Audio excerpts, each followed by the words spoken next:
my channel. I'm gonna do a little what I read last month, so what I read in May. Little recap for you.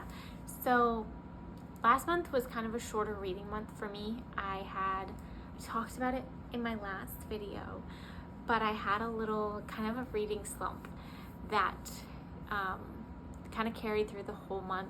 I'm still a little bit in it. I haven't really picked up something in a while that I've really enjoyed. And I think that problem is kind of twofold, where one, it's just I haven't enjoyed anything, like I said, in a while. And the second is because of the very first book I read in May. It was a really heavy book emotionally and lengthwise. She was thick. It was A Little Life. It was a book that I've been wanting to read for quite a while. I finally got it from the library, and it was just a lot. I hadn't looked up or heard what it was about at all, because I feel like people keep this book kind of quiet. Most people anyway, like they don't tell you what it's about.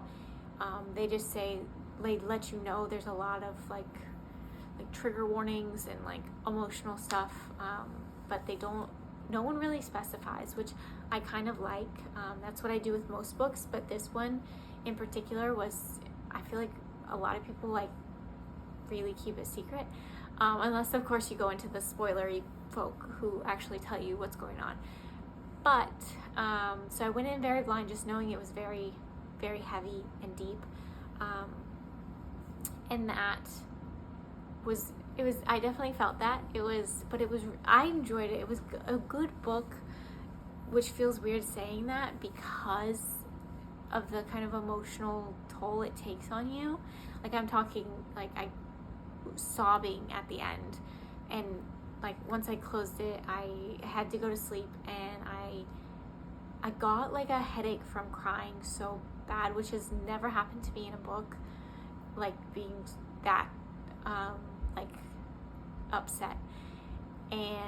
But it was really good because you felt like the connection with all the characters and the storyline, but it is really sad. I had seen some like Goodreads reviews. I didn't look at any spoilers or anything, but a lot of people had said like, oh, I hit 90% of the way and I had to close it. It was too much. It was not good, or whatever. They had decided that right at that 90% mark was just like the end for them, and they couldn't finish. Which, like, I mean, you're 700 pages in. Just to me, finish the book. You've already gone that far. And I think that's really important, and especially in this book, because the first 90% of the book, it was sad, but you were developing all the stories and all the characters. And I do think that last 10% is what makes the book really, really good, and really, like, I think I have a video, like at the 90% mark, I was like, oh, I can see why some people said like it was too hard at this point, like they couldn't even imagine what the rest would be and they didn't care. But it is important. Like 5 minutes later, after I thought that, I was like in tears, sobbing. And yeah, I think I have a little short clip of me crying. Very unwell. Very unwell. Not even at the end, but just at that like 92% of the book. But yes, it was good. I really recommend it, even though it's long and sad. It was a good, beautiful story. And so I needed a little palate cleanser after that because it was so much. So I picked up a Abby Jimenez book, Yours Truly, which was the second book in her, like, Part of Your World was the first one, I think. So I knew it was going to be something light, a little romance. Her books are sometimes a little funny. So I read that one and I enjoyed it. It was like an easy, quick read. But after that, it kind of, I feel like, was a little downhill for the month. I read Never Lie. That one I actually listened to, Never Lie by Frida McFadden. Just like a run-of-the-mill mystery thriller, but you know exactly how it's gonna end. Like, it's supposed to have a little twist, but I mean, there's maybe a tiny bit of a twist that like you don't think of, but for the most part, it's pretty predictable in my opinion. So it was fine. I'm glad I was listening to it while I was like walking the dog. But that one was about a couple who's trying to buy a house. In this like old therapist ends up owning it, where she had gone missing, and like a whole thing. So it was okay, but nothing spectacular in my opinion. So then the next book, which is what I did in my last video, was I had actually gone to a bookstore, which I don't really do that often, and I actually picked out a book that the bookstore bookkeeper person, actually said it was good and really liked it. It was One Hot Italian Summer, and that's kind of annoyed because it wasn't good. For me, didn't like it. I just think the author's style isn't something I enjoy. It felt like it was like train of thought and had like weird jokes, or like the narrator was like laughing and making funny jokes that to me I just didn't think was funny. So I struggled to get through it.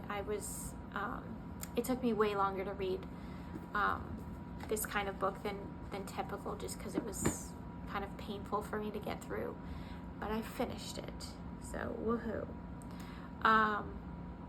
Then again, I know Emily Henry is like another easy, quick, light book that I thought maybe would be something good to read, so I got her Hello Girls from the library. It's her like co-written with Brittany Cavallero, I think, and it's a YA book, so it kind of gives like Thelma and Louise-y vibes. And it was decent. It was fine. Again, very quick, very easy. Two friends who were like teenager age, I think like 17, 18. They get through like some issues with the law and like family stuff, and they go on a little road trip. So that was like an easy, light read. Nothing like, not like this was the best book or this was so good, but it was just something that I knew I could get through and would enjoy my time a little bit. So it was a nice one for that.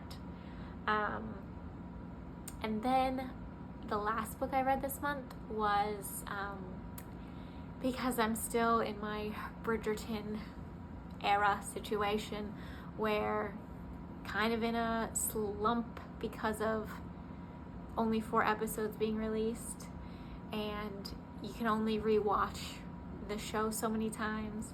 I tried to get the books from the library to reread them again, but the wait list was insanely long, and I read them recently, so I really didn't need to read them again.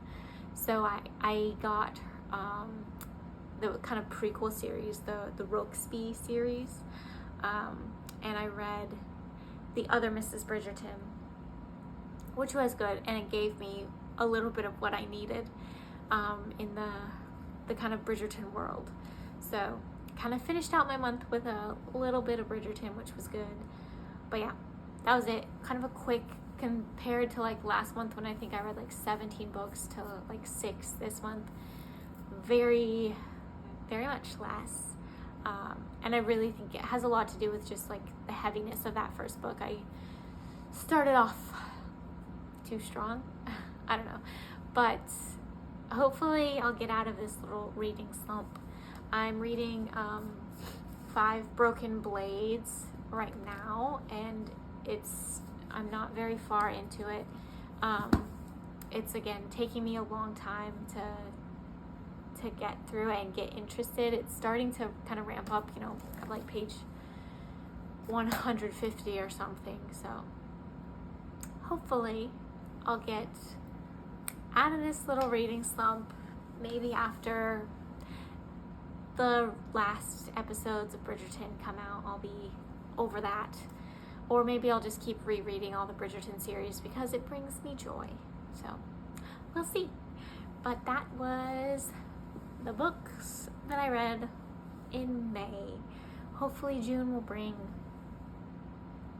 something good and I won't be disappointed with a lot. I guess now looking back, they weren't all bad. They were just nothing amazing after that first one. So we'll see. Thanks for watching.